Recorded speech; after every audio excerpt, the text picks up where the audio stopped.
शांति। आज 20 नवंबर 2024 के बाबा के अनमोल मधुर महावाक्य सुनेंगे। आज की मुरली में बाबा ने एक बहुत सुंदर नक्शा हम सब बच्चों के सामने खींचा है कि कैसे ये पुरानी दुनिया का महाविनाश होगा। बाबा कहे प्रकृति ये सबसे पावरफुल वर्कर्स है। कहाँ जहां बहुत गंदगी होगी तो अर्थक्वेक होगा और अर्थक्वेक में सब समा जाएंगे, और कहाँ देखेंगे तो आग जलाएगी, कहीं सुनामी आएंगी और सारा पानी के अंदर समा लेंगे, और फिर धरती के ऊपर सारे हीरे रत्न मोती आएंगे और नई दुनिया में जो महल बनेंगे उसमें बड़े बड़े हीरे जड़ेंगे। तो वो हीरे प्रकृति के द्वारा ही प्राप्त होगा, धरती से ही प्राप्त होगा। और जो बच्चे जानते हैं इस हुनर को कि कैसे हीरे को जड़ना होता है, तो बहुत सुंदर महलों के अंदर हीरे जड़ेंगे। बाबा कहे आपके ताज में हीरे जड़ेंगे और इस तरह सारी नई दुनिया बनने लगेगी। नई दुनिया का भी बहुत सुंदर नक्शा जैसे आज की मुरली में बाबा ने खींचा है, तो सुनते हैं आज के बाबा के अनमोल मधुर महावाक्य।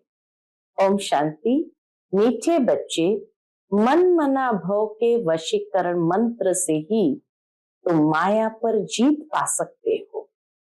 यही मंत्र सबको याद दिलाओ। आज की मुरली से प्रश्न है, इस बेहद के ड्रामा में सबसे जबरदस्त लेबरर्स यानी नौकर कौन कौन है और कैसे? उत्तर है, इस पुरानी दुनिया की सफाई करने वाले सबसे जबरदस्त लेबर्स है नेचुरल कैलामिटीज। धरती हिलती है, बाढ़ आती है, सफाई हो जाती है। इसके लिए भगवान किसी को डायरेक्शन नहीं देते हैं, इसलिए उनको गॉडली कैलेमिटीज नहीं कहेंगे, ये नेचुरल कैलेमिटीज है, क्योंकि भगवान किसी को डायरेक्शन नहीं देते। बाप कैसे बच्चों को डिस्ट्रॉय करेंगे? यह तो ड्रामा में पार्ट है, रावण का राज्य है ना, इसे गॉडली कैलेमिटीज नहीं कहेंगे। ओम शांति। बाप ही बच्चों को समझाते हैं, बच्चे मन मना भव। ऐसे नहीं कि बच्चे बैठ बाप को समझा सकते। बच्चे नहीं कहेंगे शिव बाबा मन मना भव, नहीं। यूं तो भल बच्चे आपस में बैठ चिट-चैट करते हैं, राय निकालते हैं, परंतु जो मूल महामंत्र है वह तो बाप ही देते हैं। गुरु लोग मंत्र देते हैं। यह रिवाज कहां से निकला? बाबा कहे गुरु मंत्र देना, ये भी रिवाज भारत से ही निकला। यह बाप जो नई सृष्टि रचने वाला है वही पहले पहले मंत्र देते हैं, मन मना भव। इसका नाम ही है वशीकरण मंत्र, अर्थात माया पर जीत पाने का मंत्र, माया को वश करने का मंत्र है। यह कोई अंदर में जपना नहीं है, यह तो समझाना होता है। बाप अर्थ सहित समझाते हैं उनके कैसे मन मना भव होना है। यह वशीकरण मंत्र है, परंतु ये नहीं बैठ करके ये जपना है मन मना भव, मन मना भव, मन मना भव, नहीं।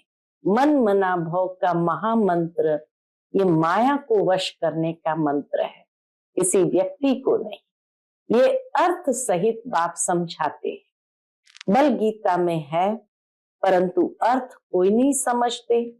मन मना भव अक्षर है परंतु समझते नहीं। यह गीता का एपिसोड भी है, परंतु सिर्फ नाम बदली कर दिया है। कितनी बड़ी बड़ी पुस्तक आदि भक्ति मार्ग में बनती है, वास्तव में यह तो ओरली बाप बैठ बच्चों को समझाते हैं। बाप की आत्मा में ज्ञान है, बच्चों की भी आत्मा ही ज्ञान धारण करती है, ताकि सिर्फ सहज कर समझाने के लिए ये चित्र आदि बनाए जाते हैं। तुम बच्चों की तो बुद्धि में ये सारा नॉलेज है। तुम जानते हो बरोबर आदि सनातन देवी देवता धर्म था और कोई खंड नहीं था। फिर बाद में ये खंड ऐड हुए हैं, तो वह भी चित्र एक कोने में रख देना चाहिए। जहां तुम दिखलाते हो भारत में इनका राज्य था, तो फिर और कोई धर्म नहीं था। अभी तो कितने ढेर धर्म है, फिर ये सब नहीं रहेंगे। यह है बाबा का प्लान। यह है बाबा का प्लान। क्या प्लान है? उन विचारों को कितनी चिंता लगी हुई है। तुम बच्चे समझते हो ये तो बिल्कुल ठीक है। लिखा हुआ भी है कि बाप आकर ब्रह्मा द्वारा स्थापना करते हैं इसकी, नई दुनिया की। जमुना का कंठा यह है कैपिटल। वहां एक ही धर्म होता है। झाड़ बिल्कुल छोटा है। इस झाड़ का ज्ञान भी बाप ही देते हैं। चक्र का ज्ञान देते हैं। सतयुग में एक ही भाषा होती है और कोई भाषा नहीं होगी। तुम सिद्ध कर सकते हो एक ही भारत था, एक ही राज्य था, एक ही भाषा थी। पैराडाइज में सुख शांति थी, दुख का नाम निशान नहीं था। पूरा सतयुग का नई दुनिया का प्लान बाबा बताते हैं। दुख का नाम निशान नहीं था। हेल्थ, वेल्थ, हैप्पीनेस सब था। भारत नया था तो आयु भी बहुत बड़ी थी, क्योंकि पवित्रता थी। पवित्रता में मनुष्य तंदुरुस्त रहते हैं। अपवित्रता में देखो मनुष्य का क्या हाल हो जाता है। बैठे बैठे अकाले मृत्यु हो जाती है। जवान भी मर पड़ते हैं। दुख कितना होता है। वहां अकाले मृत्यु होती नहीं, फुल एज होती है। पीढ़ी तक अर्थात बुढ़ापे तक कोई मरते ही नहीं है। किसको भी समझाओ तो ये बुद्धि में बिठाना है। बेहद के बाप को याद करो, वही पतित पावन है, वही सदगति दाता है। वही पतित पावन है, वही सदगति दाता है। तुम्हारे पास ये नक्शा भी होना चाहिए, तो सिद्ध कर समझा सकेंगे। आज का नक्शा यह है, कल का नक्शा यह है। दोनों का कॉन्ट्रास्ट बताना है। कोई तो अच्छी रीति से सुनते भी है। ये पूरा समझाना होता है। ये भारत अविनाशी खंड है। जब ये देवी देवता धर्म था तो और कोई धर्म थे नहीं। अभी वह आदि सनातन देवी देवता धर्म है नहीं। ये लक्ष्मी नारायण कहाँ गए? कोई बता नहीं सकेंगे। कोई में ताकत नहीं बताने की। तुम बच्चे अच्छी रीति रहस्य युक्त समझा सकते हो, इसलिए मूंझने की दरकार नहीं। तुम सब कुछ जानते हो और फिर रिपीट भी कर सकते हो। तुम कोई से भी पूछ सकते हो, ये कहाँ गए, ये लक्ष्मी नारायण कहाँ गए? तुम्हारा प्रश्न सुनकर चकित हो जाएंगे। तुम तो निश्चय से बताते हो कैसे यह भी 84 जन्म लेते हैं। बुद्धि में तो है ना। तुम झट कहेंगे सतयुग नई दुनिया में हमारा राज्य था। एक ही आदि सनातन देवी देवता धर्म था, दूसरा कोई धर्म नहीं था। एवरीथिंग न्यू, वह सब कुछ नया। हर एक चीज सतो प्रधान होती है। सोना भी कितना अथाह होता है, कितना सहज निकलता होगा। वहां से, जमीन से सोना भी कितना सहज निकलता होगा, जो फिर ईंटें, मकान आदि बनते होंगे। वहां तो सब कुछ सोने का होता है। खानियां सब नई होगी ना। इमिटेशन तो निकालेंगे ही नहीं, जबकि रियल ही बहुत है। यहाँ रियल का नाम नहीं, इमिटेशन का कितना जोर है।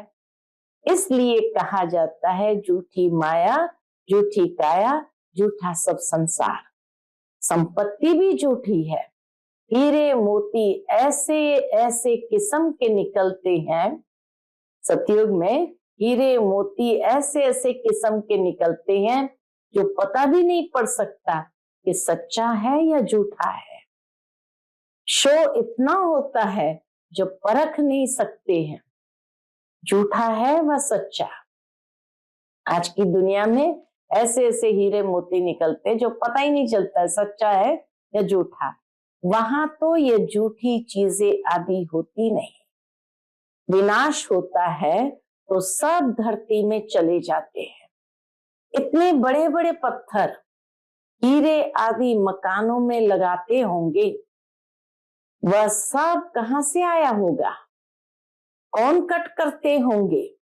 हीरो को, पत्थर को, सोने की ईंटों को कौन कट करते होंगे?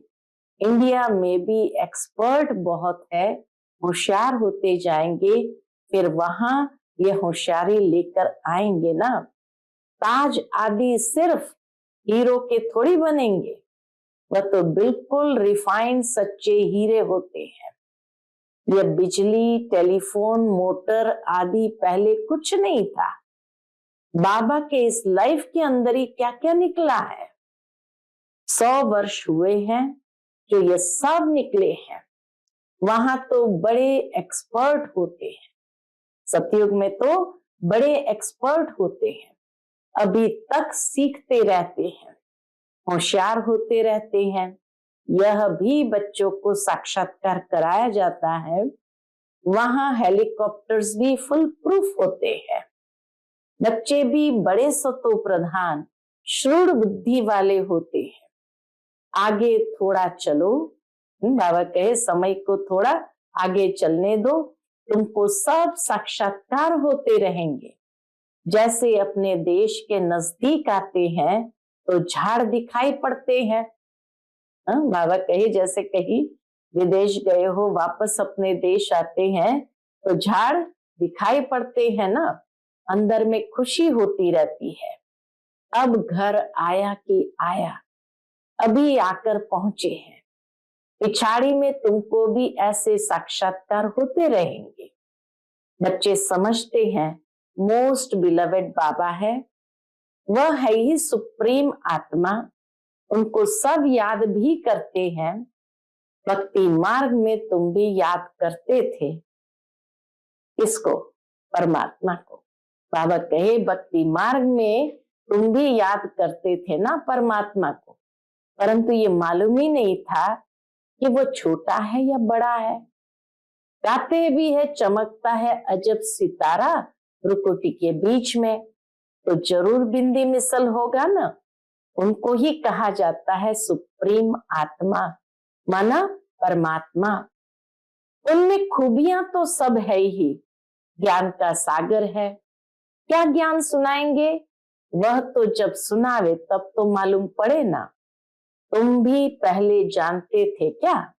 सिर्फ भक्ति ही जानते थे। बाबा कहे सिर्फ भक्ति करना ही जानते थे, अभी तो समझते हो वंडर है।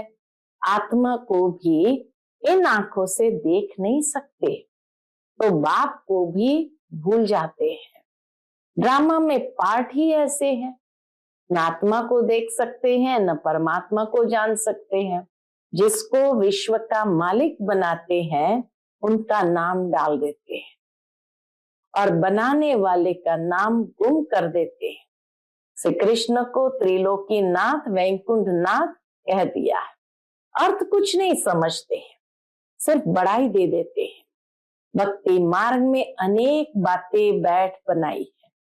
कहते हैं भगवान में इतनी ताकत है, वह हजारों सूर्य से तेज है, सबको भस्म कर सकते हैं। ऐसी ऐसी बातें बना दी है। बाप कहते हैं मैं बच्चों को जलाऊंगा कैसे? ये तो हो ही नहीं सकता। बच्चों को बाप डिस्ट्रॉय करेंगे क्या? नहीं, ये तो ड्रामा में पार्ट है। पुरानी दुनिया खत्म होनी है, पुरानी दुनिया के विनाश के लिए ये नेचुरल कैलेमिटीज सब लेबर्स है। कितने जबरदस्त लेबर्स है। ऐसे नहीं कि उन्हों को बाप का डायरेक्शन है कि विनाश करो, नहीं। तूफान लगते हैं, फेमिन होता है, भगवान कहते हैं क्या कि ये करो? प्रकृति को कोई ऑर्डर नहीं करते बाबा, कभी नहीं। ये तो ड्रामा में पार्ट है, उनका पार्ट ही ऐसा बना हुआ है। बाप नहीं कहते हैं बॉम्ब्स बनाओ, ये सब रावण की मत कहेंगे। ये बना बनाया ड्रामा है। रावण का राज्य है तो आसुरी बुद्धि बन जाते हैं। कितने मरते हैं, आखिर में सब जला देंगे। ये बना बनाया खेल है जो रिपीट होता है। बाकी ऐसे नहीं कि शंकर के आंख खोलने से विनाश हो जाता है। इनको गॉडली कैलेमिटीज भी नहीं कहेंगे, ये नेचुरल ही है। अब बाप तुम बच्चों को श्रीमत दे रहे हैं, कोई को दुख आदि देने की बात ही नहीं। भगवान सुख दाता है, वो कभी किसी को दुख आदि देने की कोई बात ही नहीं। बाप तो है ही सुख का रास्ता बताने वाला। ड्रामा प्लान अनुसार मकान पुराना होता ही जाएगा। बाप भी कहते हैं ये सारी दुनिया पुरानी हो गई है, ये खलास होनी चाहिए। आपस में लड़ते देखो कैसे हैं। आसुरी बुद्धि है ना, जब ईश्वरीय बुद्धि है तो कोई भी मारने आदि की बात नहीं। बाप कहते मैं तो सबका बाप हूं, हमारा सब पर प्यार है। बाबा देखते यहाँ है, फिर अनन्य बच्चों तरफ ही नजर जाती है, जो बाप को बहुत प्रेम से याद करते हैं, सर्विस भी करते हैं। भले सामने बैठे लेकिन बाबा उन बच्चों को भी देखते हैं। यहाँ बैठे बाप की नजर सर्विसेबल बच्चों तरफ चली जाती है। कभी देहरादून, कभी मेरठ, कभी दिल्ली। जो बच्चे मुझे याद करते हैं मैं भी उन्हों को याद करता हूँ। जो मुझे नहीं भी याद करते हैं तो भी मैं सबको याद करता हूँ।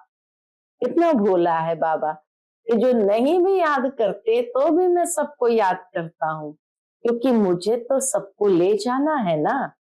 हाँ, जो मेरे द्वारा सृष्टि चक्र की नॉलेज को समझते हैं नंबरवार, वह फिर उच्च पद पाएंगे। ये बेहद की बातें हैं। वह टीचर आदि होते हैं हद के, यह है बेहद का। तो बच्चों को अंदर में कितनी खुशी होनी चाहिए। बाप कहते सबका पाठ एक जैसे नहीं हो सकता है। इनका तो पाठ था, परंतु फॉलो करने वाले कोटों में कोई निकले। कहते बाबा हम 7 दिन का बच्चा हो, 1 दिन का बच्चा हो तो पुंगरे ठहरे ना। पुंगरे माने बच्चे छोटे छोटे ठहरे ना। तो बाप हर बात समझाते रहते हैं। नदी भी बरोबर पार कर आए थे। नदी भी सिंध में नदी पार करके हैदराबाद से कराची में आए थे। बाबा के आने से ज्ञान शुरू हुआ है। उनकी कितनी महिमा है। वह गीता के अध्याय तो तुमने जन्म जन्मांतर कितने बार पढ़े होंगे। फर्क देखो कितना है। कहाँ से कृष्ण भगवान वाच, कहाँ शिव परमात्मा वाच। रात दिन का फर्क है। तुम्हारी बुद्धि में अब है, हम सचखंड में थे, सुख भी बहुत देखा, 3/4 सुख देखते हो। बाप ने ड्रामा सुख के लिए बनाया है, न कि दुख के लिए। यह तो बाद में तुमको दुख मिला है। बाबा ने कोई ये ड्रामा दुख के लिए नहीं बनाया, सुख के लिए ही। तो 3/4 सुख रहती है, बाकी 1/4 फिर बाद में दुख मिलता है। लड़ाई तो इतनी जल्दी लग नहीं सकती, तुमको बहुत सुख मिलता है। आधा आधा हो तो भी इतना मजा न रहे, इसलिए 3/4 सुख है, आधा आधा भी नहीं है। 3,500 वर्ष तो कोई लड़ाई ही नहीं, बीमारी आदि नहीं, माना रेता पूरा होने के बाद भी 1,000 वर्ष तक कोई लड़ाई नहीं, कोई बीमारी नहीं। यहाँ तो देखो बीमारी पिछाड़ी बीमारियां लगी हुई है। सतयुग में थोड़ी ऐसे कीड़े आदि होंगे जो अनाज खा लेवे, इसलिए उनका तो नाम ही है स्वर्ग। तो पूरा बाबा ने स्वर्ग का नक्शा भी आज हमारे सामने क्लियर किया कि कैसे वो स्वर्ग होगा। तो वर्ल्ड का नक्शा भी तुमको दिखाना चाहिए, तब समझ सकेंगे असल में भारत यह था और कोई धर्म था नहीं। फिर नंबरवार धर्म स्थापन करने वाले आते हैं। अभी तुम बच्चों को वर्ल्ड की हिस्ट्री ज्योग्राफी का मालूम है, तुम्हारे सिवाय बाकी सब तो कह देंगे नीति नीति, अर्थात हम नहीं जानते, हम नहीं जानते, हम बाप को नहीं जानते हैं, कह देते हैं उनका कोई नाम रूप देश काल है ही नहीं। नाम रूप नहीं तो फिर कोई देश भी नहीं हो सकता है, कुछ भी समझते नहीं। अब बाप अपना यथार्थ परिचय तुम बच्चों को देते हैं और उस यथार्थ परिचय के आधार से ही हम बाबा को याद करते हैं। अच्छा, मीठे मीठे सिकिलते बच्चों प्रति माता पिता बाप दादा का याद प्यार और गुड मॉर्निंग। रूहानी बाप की रूहानी बच्चों को नमस्ते। हम सब रूहानी बच्चों की रूहानी माता पिता बाप दादा को याद प्यार, गुड मॉर्निंग और नमस्ते नमस्ते। शुक्रिया बाबा, शुक्रिया। आज की मुरली से धारणा के लिए मुख्य सार है। पहली पॉइंट, सदा अपार खुशी में रहने के लिए बेहद का बाप जो बेहद की बातें सुनाते हैं उनका सिमरण करना है और बाप को फॉलो करते चलना है। अपार खुशी में रहना है तो बाप जो बेहद की बातें सुनाते हैं उनका सिमरण कर बाप को फॉलो करते चलना है। दूसरी पॉइंट, सदा तंदुरुस्त रहने के लिए पवित्रता को अपनाना है।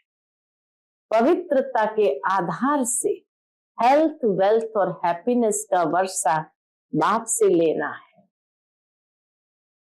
आज का बाप दादा का मधुर वरदान हम बच्चों के प्रति है, सर्व प्राप्तियों को स्मृति में इमर्ज रख, सदा संपन्न रहने वाली संतुष्ट आत्मा भव। सर्व प्राप्तियों को स्मृति में इमर्ज रख, सदा संपन्न रहने वाली संतुष्ट आत्मा भव। संगम युग पर बाप दादा द्वारा जो भी प्राप्तियां हुई है उनकी स्मृति इमर्ज रूप में रहे तो प्राप्तियों की खुशी कभी नीचे हलचल में नहीं लाएगी। प्राप्तियों की खुशी में सदा ऊपर उड़ते रहेंगे, सदा अचल रहेंगे। संपन्नता अचल बनाती है, हलचल से छुड़ा देती है। तो सर्व प्राप्तियों से संपन्न है वे सदा राजी, सदा संतुष्ट रहते। संतुष्टता सबसे बड़ा खजाना है। जिसके पास संतुष्टता है उसके पास सब कुछ है। वह यही गीत गाते रहते हैं कि पाना था वो पा लिया, काम क्या बाकी रहा। आज का स्लोगन है, मोहब्बत के झूले में बैठ जाओ तो मेहनत आपे ही छूट जाएगी। मोहब्बत के झूले में बैठ जाओ तो मेहनत आपे ही छूट जाएगी। अर्थात बाबा के साथ की मोहब्बत आत्मा की इतनी गहरी हो जो कोई मेहनत लगे ही नहीं। अच्छा, ओम शांति।